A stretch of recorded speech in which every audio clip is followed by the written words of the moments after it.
11వ మహాసభలు మందమర్రిలో ఆదివారం ఘనంగా నిర్వహించారు. ఈ సందర్భంగా కామ్రేడ్ వీటి అబ్రహాం స్తూపానికి పూలమాలలు వేసి నివాళులర్పించారు. సిపిఐ 11వ మహాసభలు మందమర్రిలో ఆదివారం ఘనంగా నిర్వహించారు. ఈ సందర్భంగా కామ్రేడ్ వీటి అబ్రహాం స్తూపానికి పూలమాలలు వేసి నివాళులర్పించారు. అనంతరం మార్కెట్ వీధుల గుండా పాదయాత్ర నిర్వహించారు. ఈ సందర్భంగా సిపిఐ నాయకులు కలవేణి శంకర్, రామడుగు లక్ష్మణులు మాట్లాడుతూ బూర్జీవా పార్టీలు కేవలం ఓటు కోసం మాత్రమే పనిచేస్తున్నాయని, ప్రజల సమస్యలను పరిష్కరించడంలో పూర్తిగా విఫలమయ్యాయని మండిపడ్డారు. సింగరేణి ఏర్పడినప్పటి నుండి నేటి వరకు అటు సింగరేణి ఇటు కమ్యూనిస్టు పార్టీ సమానంగా విస్తరించాయని, ఈ ప్రాంత సమస్యల పరిష్కారం కోసం సిపిఐ ఆధ్వర్యంలో ఎన్నో ఉద్యమాలు నిర్వహించిన ఘనత సిపిఐ పార్టీకి ఉందని పేర్కొన్నారు. ఈ ప్రాంతం అభివృద్ధి చెందాలంటే మున్సిపాలిటీకి ఎన్నికలు నిర్వహించాలని, ఎన్నికల ద్వారానే ఈ ప్రాంతం అభివృద్ధి చెందే అవకాశాలు ఉన్నాయని వారు పేర్కొన్నారు. సింగరేణిలో రోజు రోజుకు గనులు మూతపడుతున్నాయని, కొత్త గనులను తవ్వి నిరుద్యోగులకు ఉపాధి కల్పించాలని ప్రభుత్వాన్ని డిమాండ్ చేశారు. ప్రభుత్వం ప్రజలకు ఇచ్చిన హామీలు నెరవేర్చాలని, అంతేగాని సమస్యలను పక్కకు పెట్టి ఖజానా లేదని తప్పించుకోవడం సరికాదని పేర్కొన్నారు. ఈ కార్యక్రమంలో స్థానిక నాయకులు సలీంద్ర సత్యనారాయణ తదితరులు పాల్గొన్నారు. 1925 డిసెంబర్ 26న ఆవిర్భవించి 99 వసంతాలు పూర్తి చేసుకొని 100 సంవత్సరాలు అడుగుపెట్టడం జరిగింది. మరి అదే వెలువలో ఈ యొక్క సంవత్సరం పాటు మరి మహాసభలు నిర్వహించుకోవడం జరుగుతూ ఉంది. మరి పట్టణ, మండల, రాష్ట్ర, జాతీయ మహాసభలు నిర్వహించుకుంటూ ఉన్నాం. మరి ఆనాడే కమ్యూనిస్టు పార్టీ ఆవిర్భవించిన నాడే దున్నేవారికి భూమి కావాలని చెప్పి బడుగు బలహీన వర్గాల కార్మిక, కర్షక, పేద ప్రజల కోసం పుట్టినటువంటి పార్టీ నాటి నుండి నేటి వరకు తెలంగాణ రైతాంగ సాయుధ పోరాటం, మరి తెలంగాణ ప్రత్యేక రాష్ట్రం కొరకు మరి సమరశీల పోరాటం చేసినటువంటి కమ్యూనిస్టు పార్టీ మరి ఈరోజు మందమర్రి పట్టణ 11వ మహాసభలను ఈరోజు నిర్వహించుకుంటూ ఉన్నాం. మరి ఒక మహాసభలకు ఇచ్చేసినటువంటి పార్టీ ప్రజా సంఘాల నాయకులకు అభివందనలు తెలియజేస్తూ మరి ఏదైతే ఇలా కేంద్రంలో, రాష్ట్రంలో ఇలా పాలకులు అవలంబిస్తున్నటువంటి ప్రజా వ్యతిరేక విధానాలకు మరి కమ్యూనిస్టు పార్టీ మరి ఉద్యమాలు చేసి మరి సమరశీల పోరాటం చేయడానికి మరి ముందుంటుందని చెప్పి, అదేవిధంగా ఈ యొక్క మహాసభల ద్వారా మరి గ్రామ శాఖ నుండి పట్టణ, మండల శాఖల వరకు నూతన కమిటీలను ఎన్నుకొని మరి ఉత్తేజకరంగా మరి పనిచేసే విధంగా చేయడం అనేది జరుగుతూ ఉంటుంది. ప్రతి ఒక్కరికి పేరు పేరున ధన్యవాదాలు తెలియజేస్తా ఉన్నాం. మంచిర్యాల జిల్లాలోని మందమర్రి పట్టణంలో ఈరోజు ఈ పట్టణ మహాసభలు నిర్వహించుకుంటా ఉన్నాం.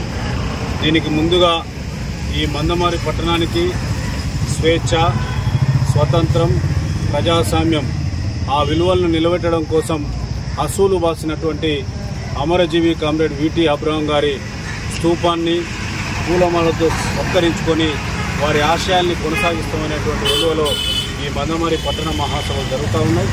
ఇలా ఈ మందమర్రి పట్టణంలో బొగ్గుబావుల విస్తరణ తర్వాత అటు కార్మిక ఉద్యమం, దానితో పాటు కమ్యూనిస్ట్ పార్టీ విస్తరణ, ఈ రెండు కూడా ఒక రైలు పట్టాలాగా ఈ పట్టణంలో నడవడం అనేటువంటి జరిగింది.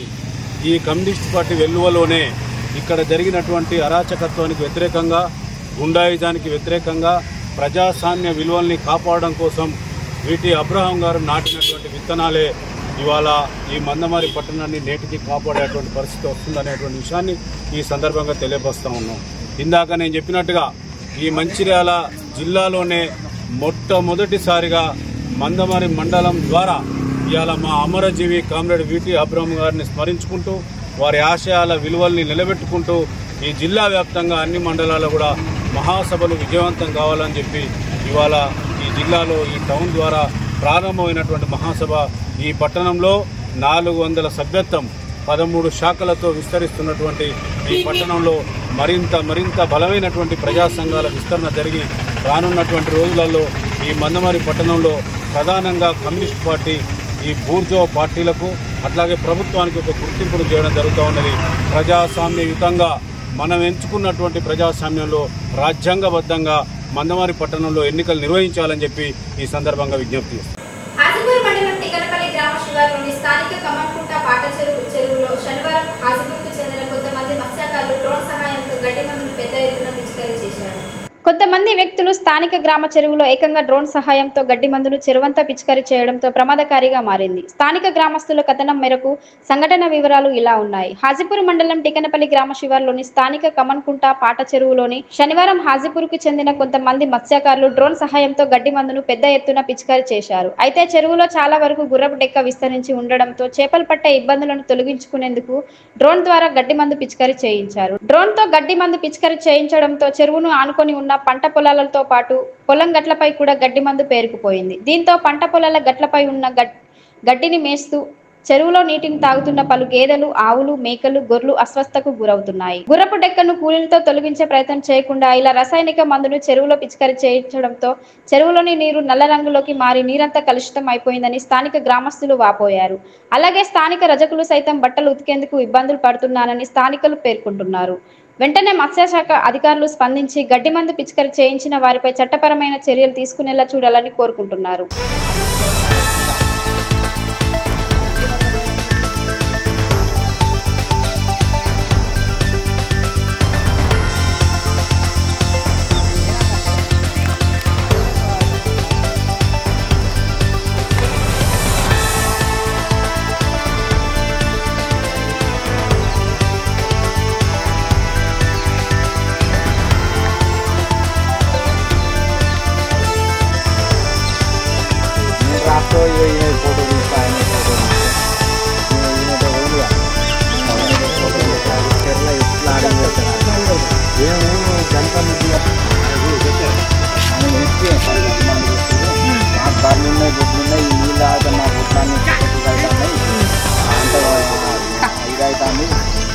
అధికారులు స్పందించి మందు కొట్టిన మీద చర్య తీసుకోవాలి.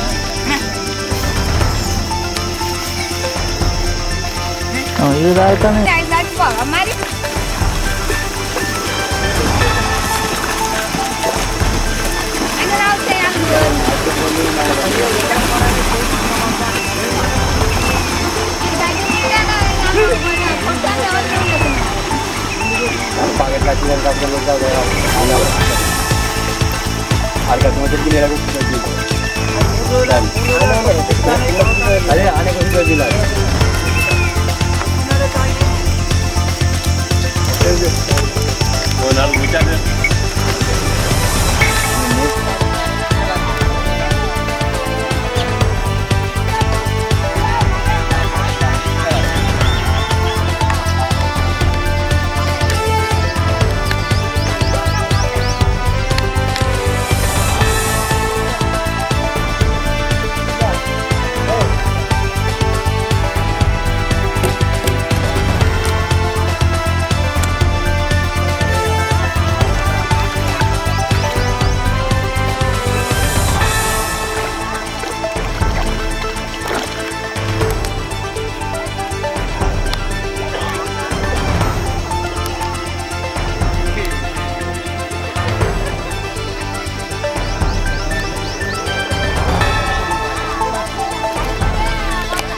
సాయంత్రం వచ్చే వరకు మాడిపోయింది. పొద్దున్నే 11 పెద్ద పైపు తెచ్చినట్టు కనపల్లి గ్రామం పాత చెరువులో బెత్తోలు మందు కొట్టింది. గడ్డి మందు కొడితే బర్రు గొర్రు అన్ని తాగుతానే తాగి కూలబడిపోతానే మందు పాపలు. దాన్ని ఏమైనా చర్య చేసుకుంటేనేమో తీసుకోరు పెద్దలు, లేకపోతే చెప్పుండే దాన్ని ఉంటే. టీకానపల్లి గ్రామం, నా పేరు అల్లంల బానయ్య. మరి టీకానపల్లి చెర్ల బెస్తలు గడ్డి మందు కొట్టినారు. మేకలు, గొర్రు, బర్రు, గొడ్లు అన్ని మా నీళ్ళు తాగుతాయి. నీళ్ళు అన్నీ నల్లగా అయినాయి. గొర్రె కూడా అంతా కూలబడుతున్నాయి. మరి దానికి ఏదైనా పరిష్కారం చూపించాలమా కానీ మాకు అమ్మనండి. మాది గ్రామం టీకానపల్లి మండలం. బెత్తోళ్ళు ఇట్లా కొట్టిర్రు, మా గడ్డి మందు కొట్టిర్రు. మా గొర్రె మేకలు అన్నీ తాగుతున్నాయి, కూలబడతాయి. గడ్డి మందు కొట్టిర్రు చెరుకు. మా గొర్రెలు మేకలు అన్నీ దాగి కులబడుతున్నాయి. మా టీకానపల్లి చెరువులో మందు కొట్టారు. మాకు తెలియదు. అయితే మాకు గొర్రెలు మేకలు గొడ్లు బర్రెలు ఉన్నాయి. అవి తాగి కుస అవుతున్నాయి, కులబడుతున్నాయి. బెత్తలు మందు కొట్టారు. అజిపూర్ బెత్తలు మందు కొట్టారు. చూసినా మరి మీరు కొట్టాము? మేము చూడలేదు, మాకు తెలియదు. మా గొర్రెలు మేకలు నీళ్ళు తాగుతున్నాయి, అంత స్మెల్ వస్తున్నాయి నీళ్ళు. స్పందించాలి, అధికారులు స్పందించి చర్యలు తీసుకోవాలి. మా గొర్రెలు మేకలు గొడ్లు బర్రెలు అన్నీ కూలబడుతున్నాయి. స్పందించి మందు కొట్టిన వాళ్ళ మీద చర్యలు తీసుకోండి. ఆదివారం బీజేపీ మంచిర్యాల జిల్లా కార్యాలయంలో బీజేపీ నాయకులు వెర్రబెల్లి రఘునాథ్ విలేకరుల సమావేశం ఏర్పాటు చేశారు. శనివారం మంచిర్యాల ఎమ్మెల్యే ప్రేమసాగర్ రావు, మాజీ ఎమ్మెల్యే నడిపెల్లి దివాకర్ రావు మంచిర్యాల అసెంబ్లీకి ఎన్నికల సమయంలో ఇచ్చిన హామీలు మర్చి ఒకరిపై ఒకరు ఆరోపణలు చేసుకోవడంపై ఆదివారం బీజేపీ మంచిర్యాల జిల్లా కార్యాలయంలో బీజేపీ నాయకులు వెర్రబెల్లి రఘునాథ్ విలేకరుల సమావేశం ఏర్పాటు చేసి గత ఎన్నికల సమయంలో మంచిర్యాల నియోజకవర్గ ప్రజలకు ఇచ్చిన హామీలను, ఈ ప్రాంతంలో ఉన్న సమస్యలను పరిష్కరించాలని డిమాండ్ చేశారు. ఇక వేరే సబ్జెక్ట్ లేదు ఇక వేరే ఏ సబ్జెక్ట్ లేదు. నువ్వెంత దోసుకున్నావు, నేనెంత దోసుకున్నావు. ఆయన ఎమ్మెల్యే ఉన్నప్పుడు ఆయన కొడుకు వసూలు, కాంట్రాక్టర్ల దగ్గర కమిషన్లు, వ్యాపారస్తుల దగ్గర వసూళ్ళు, అయ్యా కొడుకు ఇద్దరు కలిసి వసూలు చేసేది. ఈయన ఎమ్మెల్యే అయినాక ఇక ఈయన ఒక పెద్ద ముఠానే పెట్టాడు, ఒక గ్యాంగ్ పెట్టి ఈయన వసూలు. కానీ అభివృద్ధి విషయానికి అంతే. ఆయనే 5 సంవత్సరాలు గోదావరి మీద బ్రిడ్జ్ కడుతున్నా అని పటాకులు కొట్టిండు, మిఠాయిలు వంచిండు, బైక్ ర్యాలీలు తీసిండు. 5 సంవత్సరాలు గోదావరి వంతెన పేరు మీద కాలయాపన చేసిండు. ఆఖరికి ఒక కాంట్రాక్టర్కి టెండర్ ఇచ్చారు. ఈయన రాగానే ఏం చేసిండు, ఆ కాంట్రాక్టర్ అయితే నాకు కమిషన్ రాదని ఫస్ట్ దాన్ని క్యాన్సిల్ చేసిండు. క్యాన్సిల్ చేసి నేను ముల్కల్లా నుంచి కొత్తగా ఓ బ్రిడ్జ్ కడతా అని ఈయన మొదలుపెట్టి ఇవాళ అదే కాంట్రాక్టర్ పని ప్రారంభిస్తే ఇవాళ ఇప్పటి వరకు ఆ బ్రిడ్జ్ అయిపోతుంది. మంచిర్యాల పెద్దపల్లి ప్రజలకు పోను రాను దాదాపు 40 కిలోమీటర్లు తగ్గుతాండి. ఇద్దరు పొత్తున కమిషన్ల కొరకు కకృతిపడి వచ్చిన బ్రిడ్జిని, టెండర్ అయిన బ్రిడ్జిని ఇవాళ క్యాన్సిల్ చేశారు. నువ్వు కొత్తగా ఇంకొక బ్రిడ్జ్ కట్టు ముల్కల్లని ఎవరొద్దంట. ఖానాపూర్ నియోజకవర్గానికి గోదావరి మీద 3 వంతెనలు ఉన్నాయి. కొత్తగా వచ్చిన ఎమ్మెల్యే 4వ వంతెన కొరకు ప్రపోజల్ తీసుకొచ్చి, మంచిర్యాల నియోజకవర్గము ఇంత పెద్ద కార్పొరేషను, ఇన్ని పరిశ్రమలు ఉన్నాయి. ఇక్కడ గోదావరి మీద ఒక్క బ్రిడ్జ్ లేదు. ఆ బ్రిడ్జు కాంట్రాక్టర్కి ఇచ్చిన బ్రిడ్జ్ను పని పూర్తయినాక నువ్వు కొత్త బ్రిడ్జ్ ఒకటి కట్టు. రోజు రోజుకి జనాభా పెరుగుతాను, రోజు రోజుకి ట్రాఫిక్ పెరుగుతుంది, బ్రిడ్జిలు అవసరం మనకు. కానీ దాన్ని నువ్వు ఎందుకు క్యాన్సిల్ చేస్తున్నావు? ఆ బ్రిడ్జిని రద్దు చేసి 2 లక్ష్మీ డాకీస్ నుంచి రాజీవ్ నగర్ ఫ్లైఓవర్. ఆయన ఎమ్మెల్యే ఉన్నప్పుడు గోడ మీద పెద్ద ఫ్లెక్సీ పెట్టుకున్నాడు ఇంట్లో, రోజు ఆయన ఫ్లెక్సీగా చూసుకున్నాడు. ఇక ఆయన అట్లా చేసిండు. ఈయన ఏం చేసిండు, ఎలక్షన్లప్పుడు 6 నెలల్లో రాజీవ్ నగర్కి ఫ్లైఓవర్ పని ప్రారంభిస్తా అని చెప్పిండు. 18 నెలలు అయింది. ఇవాళ రాజీవ్ నగర్ ఫ్లైఓవర్ పోయింది. ఇంతకుముందు మనం చూస్తుంటే ఫ్లైఓవర్ మీద రోజు ట్రాఫిక్ జామ్లు అవుతుండే. ఇప్పుడు ఎందుకు అయితే లేవంటే నరేంద్ర మోదీ గారి పుణ్యాన, కేంద్ర ప్రభుత్వం పుణ్యాన కొత్తగా జాతీయ రహదారి అవడం వలన ట్రాఫిక్ మంచిర్యాలకు వస్తలేదు. శ్రీరాంపూర్ నుంచి క్యాతేనిపల్లి మందమారి అట్లా పోతుంది ట్రాఫిక్. అందుకనే ఇవాళ మనము ట్రాఫిక్ జాములు చూస్తలేము. ఇక డంప్ యార్డ్, ఆండాలమ్మ కాలనీ వాసులకు పాపం అక్కడ ఉండలేని పరిస్థితి. డంప్ యార్డ్ ఏం చెప్పిండు ఈయన, నేను గెలిచినాక నెల రోజులల్లో డంప్ యార్డ్ని అక్కడి నుంచి షిఫ్ట్ చేపిస్తా అన్నాడు. మరి సార్ 18 నెలలు అయింది మీరు గెలిచి, ఎక్కడ పోయింది మీ డంప్ యార్డ్? ఇది డంప్ యార్డ్ పరిస్థితి. శ్మశాన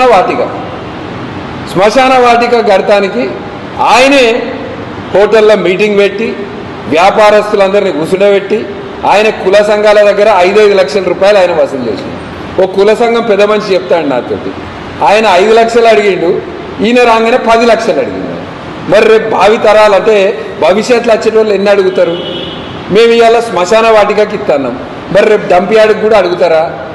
ఎల్లుండి బ్రిడ్జిలు కడటానికి, ఫ్లైఓవర్లు కడటానికి కూడా అడుగుతారా? నేను అడుగుతారా పైసలు?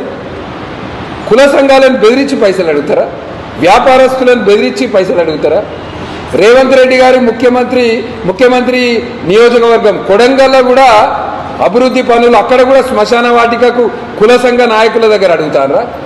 అక్కడ కూడా వ్యాపారస్తుల దగ్గర చందాలు తీసుకుంటారా? బట్టి విక్రమార్క గారి నియోజకవర్గంలో కూడా వ్యాపారస్తుల దగ్గర తీసుకుంటారా? మరిగా ప్రభుత్వం ఉన్నది ఎందుకు? ట్యాక్సులు కట్టేది దేనికి? ప్రాపర్టీ ట్యాక్సులు, ఇన్కమ్ ట్యాక్సులు, జిఎస్టీలు ఇవన్నీ ఎందుకు ప్రజలు కడతారు? కుల సంఘాలనేటి కులంలో ఉన్న పేదవాళ్ళకు, పేద విద్యార్థులు కావచ్చు, గరీబోళ్ళ కొరకు కుల సంఘాలు ఏర్పడ్డాయి. స్వచ్ఛంద సంస్థలు సేవా కార్యక్రమాలు చేయడానికి. ఇవాళ వాటిని గవర్నమెంట్ చేయాల్సిన పనికి కుల సంఘాలను బెదిరించి ఇలా పైసలు వసూలు చేస్తారు. పోనీ ఆ శ్మశాన వాటిక మరి ఎంత తోడు కట్టినావు అది తెలియదు. ఓసారి 4 కోట్లు అంటారు, ఓసారి 11 కోట్లు అంటారు. శంకుస్థాపన అయిపోయాక దానికి టెండర్లు వెళ్తారు. అసలు ఏం జరుగుతుంది ఎవరికి తెలియదు. ఇది శ్మశాన వాటిక పరిస్థితి. ఎల్లంపల్లి బాధితులకు, ఆయన పేరే ఎల్లంపల్లి దివాకర్ రావు అండి. ఎల్లంపల్లి బాధితులను మోసం చేసిండు ఆయన. ఈయనేం చేసిండు? నేను గెలిచినాక 3 నెలల్లో ఎల్లంపల్లి బాధితులకు పైసలు ఇప్పిస్తా అని చెప్పిండు. 3 నెలల్లో ఇప్పిస్తా అని చెప్పిండు. 18 నెలలు అయింది. ఎక్కడికి పోయింది మరి ఎల్లంపల్లి బాధితుల నష్టపరిహారం? అటు గోదావరికి అటువైపున్న ధర్మపురి నియోజకవర్గంలో ఇదే ఎమ్మెల్యే, మీ కాంగ్రెస్ పార్టీ ఎమ్మెల్యేనే, ఇదే ఎంపీ ఇద్దరు కలిసి అక్కడ ఎల్లంపల్లి బాధితులకు నష్టపరిహారం ఇప్పించారు. మరి నువ్వెందుకు ఇప్పించలేకపోతాను? ఎల్లంపల్లి బాధితులకు నష్టపరిహారం ఇప్పించకపోగా ఉల్టా ఏం చేసినావు? నువ్వు కార్పొరేషన్లో కలిపినావు. ఇవాళ నర్సింగాపూర్ గ్రామంలో పేద ప్రజలు 100 రోజుల పని మీద, పనికి ఆహార పథకం మీద వాళ్ళకు ఒక ఆదాయం ఉండే. ఇవాళ కార్పొరేషన్లో కలిపితే అది కూడా వీకింది. ఇట్లా ఎల్లంపల్లి బాధితులను మోసం చేసినాం. సింగరేణి మనకు అందరికీ తెలుసు, పట్టాల సమస్య పెద్ద సమస్య. ఆయన 10 సంవత్సరాలు ఎమ్మెల్యేగా ఉన్నప్పుడు పట్టాల సమస్యకు పరిష్కారం రాలేదు. ఈయన వచ్చినాక పట్టాల సమస్యకు పరిష్కారం అవుతుంది అనుకున్నాం. పట్టాల సమస్య గురించి మాట్లాడే నాదుడే లేడు. రిటైర్డ్ సింగరేణి కార్మికులు ఎలక్షన్లప్పుడు ఫుల్ వాడుకున్నాడు. పాపం వాళ్ళు ఈయన గెలిస్తే ఏదో అవుతుందని చాలా కష్టపడి తిరిగారు. ఏడవైంది మరి రిటైర్డ్ కార్మికుల 2 గంటల భూమి. ఇది మంచిర్యాల పరిస్థితి. మంచిర్యాల నియోజకవర్గ ప్రజల పరిస్థితి ఎట్లుందంటే పేన మీద నుంచి పొయ్యిల పడ్డట్టున్నది. ఇది మంచిర్యాల నియోజకవర్గ పరిస్థితి. అయ్యా కొడుకు దోసుకున్నారు. ఇప్పుడు ఇక మొత్తం గ్యాంగులు పెట్టే నడుపుతారు. ఎంతసేపు నేను ఎంత సంపాదించినా నా తర్వాత నా కుటుంబంలో ఎవరు ఎమ్మెల్యే కావాలి, ఆయన అయ్యా కొడుకు. ఇక ఈయన పెద్ద లిస్టే పెట్టిండు. ఓ రోజు భార్య అంటాడు, ఓ రోజు కొడుకు, ఓ రోజు కోడలు. ఇక ఈయనది ఇట్లా నడుపుతాడు. ఇద్దరిది కూడా కేవలం కుటుంబం గురించి ఆలోచన, ప్రజల గురించి ఎక్కడ కూడా ఆలోచన లేదు. ఇట్లా నడుస్తుంది. ఇదే విధంగా చూస్తే రైతుల విషయానికి వద్దాం. ఆయన ఉన్నప్పుడు కాంటా పెట్టేటప్పుడు 42 కిలోలు 43 కిలోలు పెట్టి కట్టింగ్లు చేశారు. ఈయన గెలవంగానే ఒక మొదటి పంటకు వేయండి పోయి కట్టింగులు లేవు అని ఒక మొదటి పంటకు మాత్రం బరాబర్ కాంటా పెట్టారు. మళ్ళీ ఇప్పుడు ఏంది పరిస్థితి? మళ్ళీ 42 కిలోలు మళ్ళీ 43 కిలోలు కాంటా పెట్టుడు, రైస్ మిల్లర్లతోటి కుమ్మక్కవుడు, కమిషన్లు తీసుకున్నాడు. ఇది ఇలా మంచిర్యాలలో జరుగుతుంది. కాంగ్రెస్ పార్టీ అధికారంలోకి వచ్చి 18 నెలలు అయింది. వాస్తవంగా మేము కూడా మాట్లాడద్దు అనుకున్నాం 1 సంవత్సరం 2 సంవత్సరాల దాకా. ఎందుకంటే వీళ్ళు బాగా వాగ్దానాలు చేశారు 6 గ్యారంటీల పేరు మీద. గెలిచి వచ్చినావు. నెల రోజులలో ఇస్తా అన్న డంప్ యార్డ్ వీకింది, 3 నెలలలో ఇస్తా అన్న ఎల్లంపల్లి బాధితులది కాలేదు, 6 నెలల్లో మొదలు పెడతా అన్న ఫ్లైఓవర్ కాలేదు. ఈ ప్రాంతానికి ఇక కొత్త కొట్టి పట్టుకొచ్చారు ఐటీ పార్క్. ఇక మొదలు దాన్ని ఐటీ పార్క్ అన్నారు, తర్వాత దాన్ని ఏం చేసారు ఇండస్ట్రియల్ ఎస్టేట్ అన్నారు, ఇండస్ట్రియల్ పార్క్ అన్నారు. నిన్న కొత్తగా ఇన్న కోడిగుడ్లని వినబడ్డది నాకు నిన్న. ఇక రేపు కోళ్ళ ఫామ్లు వస్తాయి అందులో. ఇది ఐటీ పార్క్. సిద్దిపేటలో ఐటీ పార్క్ కాడ ఐటీ పార్క్ లోపట్ల వడ్లు పోసున్నాయి.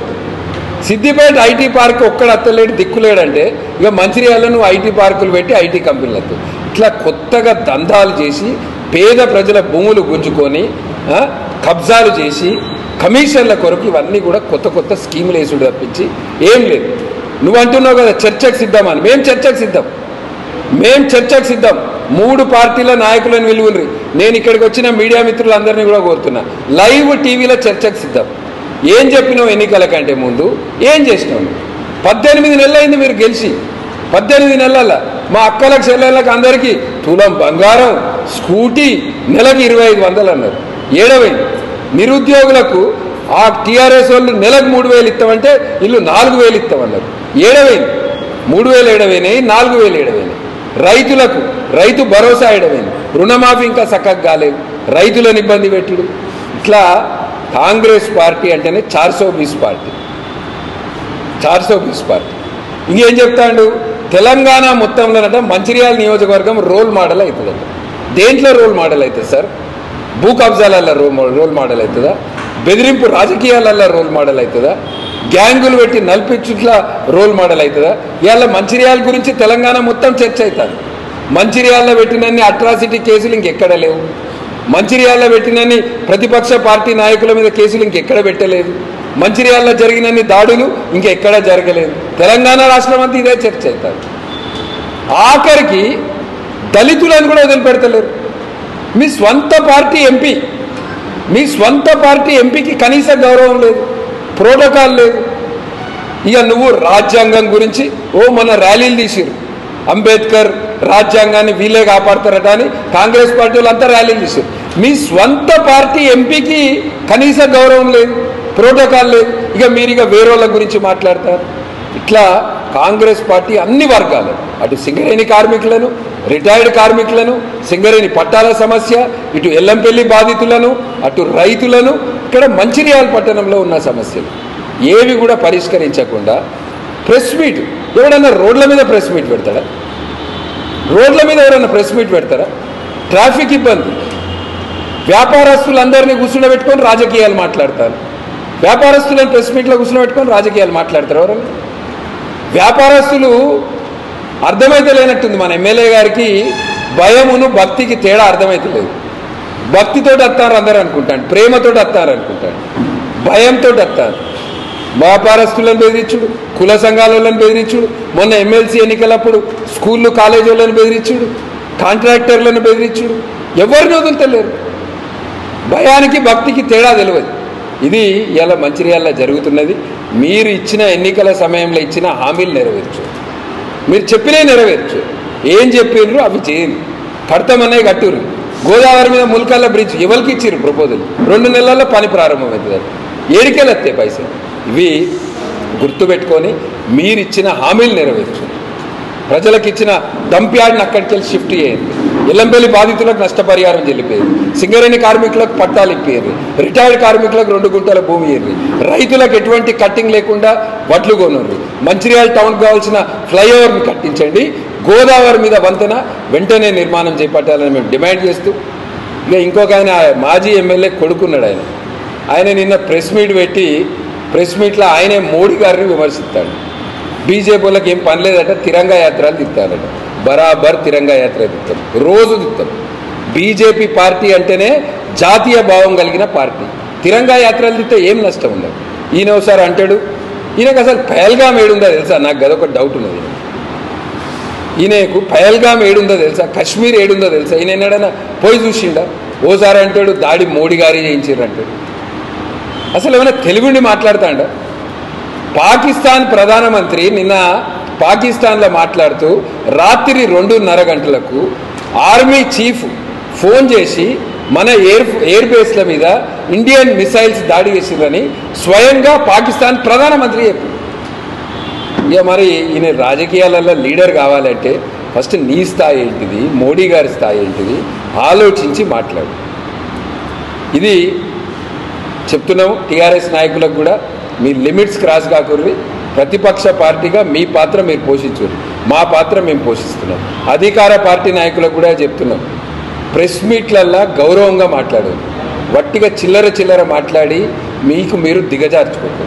ప్రెస్ మీట్ మీడియా మిత్రుల ముంగట మీకు గౌరవం కాపాడుకోండి. పాయింట్ టు పాయింట్ మాట్లాడండి.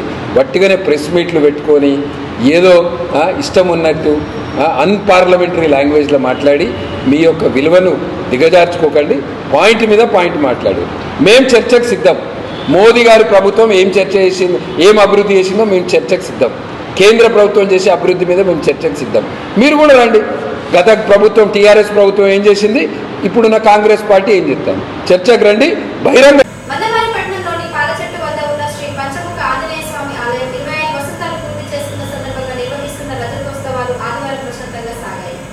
పట్టణంలోని పాలచెట్టు వద్ద ఉన్న శ్రీ పంచముఖ ఆంజనేయ స్వామి ఆలయం 25 వసంతాలు పూర్తి చేసుకున్న సందర్భంగా నిర్వహిస్తున్న రజతోత్సవాలు ఆదివారం ప్రశాంతంగా సాగాయి. ఈ వేడుకలకు ముఖ్య అతిథిగా రామానంద జియర్ స్వామి రావడం జరిగింది. ఆయన ఆధ్వర్యంలో ప్రత్యేక హోమాలు, యాగాలు నిర్వహిస్తున్నారు. ఆలయ పూజారులు నరసింహాచార్యులు, కృష్ణ కాంతాచార్యులు పూజలను పర్యవేక్షిస్తున్నారు. ఈ సందర్భంగా భక్తులు అధిక సంఖ్యలో పాల్గొని పూజలను విజయవంతం చేశారు. శుక్రవారం ప్రారంభమైన ఈ ఉత్సవాలు 22వ తేదీ వరకు కొనసాగుతాయని ఆలయ పూజారులు పేర్కొన్నారు. భక్తులు అధిక సంఖ్యలో ఇవే వేడుకల్లో పాల్గొని విజయవంతం చేయాలని వారు కోరారు.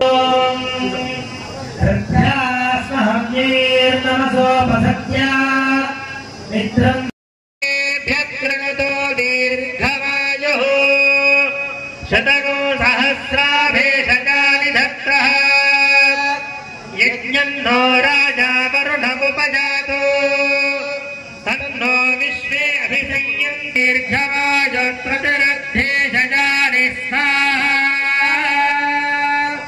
ओम वरुणाय स्वाहा. మనం ఈ కార్యక్రమం జరుపుకునేది ఎవరి కోసం అండి? ఎవరి యొక్క రజతోత్సవాలను జరుపుకుంటున్నాం? గట్టిగా ఆంజనేయ స్వామి వారు అవతరించినటువంటి నక్షత్రమే ఈ పూర్వభాద్ర నక్షత్రం. పూర్వభాద్ర ప్రభుతాయ ఆంజనేయాయ మంగళం. ఆ పూర్వభాద్ర నక్షత్రంలో అవతరించినటువంటి ఆంజనేయ స్వామి వారి అనుగ్రహం మీకు ఎల్లప్పుడూ స్వామివారికి బాధ అనిపించాయో మనం ఈ విధంగా ఉంటున్నాము, ఒక మానవుడు ఏ విధంగా ఉండాలో అని నడిచి చూపించినటువంటి మార్గదర్శకుడు రామచంద్రుడు. ఆయన దేవుడు అనేటువంటి దానికి ఒక మనిషి ఏ విధంగా జీవించాలో, భార్యతోటి, ఆ తర్వాత స్నేహితులతోటి, శత్రువులతోటి, బాంధవులతో, ఈ విధంగా అన్ని విషయాల్లో ఏ విధంగా ఉండాలో మనకు చేసి చూపించినటువంటి అవతారమే రామావతారం. ఆయన ఆ విధంగా ఉన్నాడు కాబట్టి ఆయన దేవుడు అని కొలిచారు.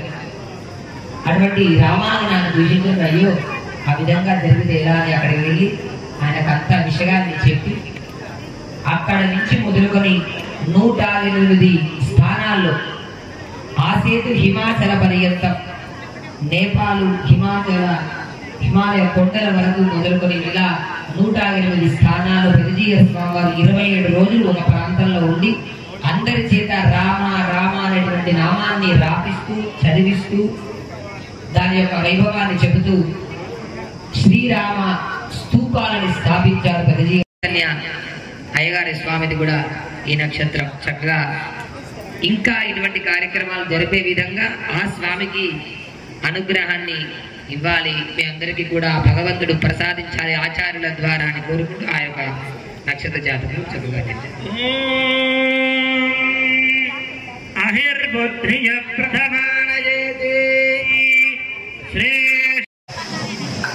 రేవతి నక్షత్రం మొట్టమొదటి క్షేత్రం ఈ భూమిలో ఏంటండి?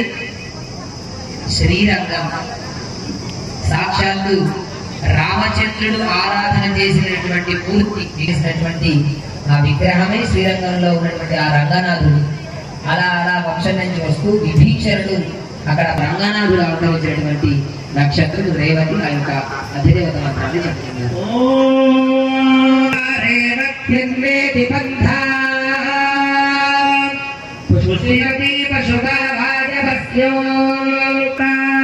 యజ్ఞం క్షుద్రాన్ పశూన్ రక్షతు రేవతీనః గావో నాశ్వాగోన్మే. నక్షత్రం ఆ యొక్క నక్షత్ర జాతకం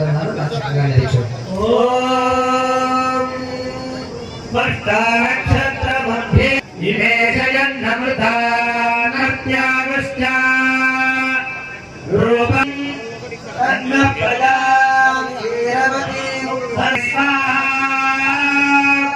చిత్రాయే స్వాహా చైత్రాయ స్వాహా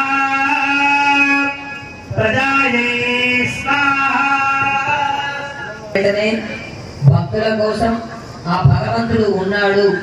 వారిని ప్రేమతో భక్తితో విశ్వాసంతో పిలిస్తే వెంటనే పలుకుతాను, వారిని రక్షిస్తాను అని ఆ నరసింహ. ఈ విధంగా మనం యజ్ఞయాగా 12:30 గంటలకు పూర్ణావతి కార్యక్రమం జరుగుతుంది. అందరికీ కూడా అన్నప్రసాదం ఉంది. అందరూ కార్యక్రమం వరకు ఉండి స్వాతి నక్షత్ర అధిదేవత మంత్రాన్ని జరుపుతున్నారు.